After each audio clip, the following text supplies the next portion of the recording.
Hey, we're out at Mackerel Beach and I'm here with the boat that's on eBay at the moment. It's got a 70 outboard Evinrude on it. That's the motor over there.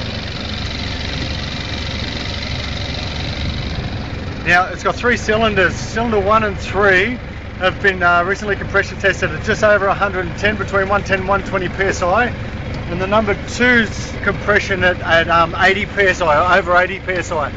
So I just want to give it a run so you can have a fair idea on how it goes.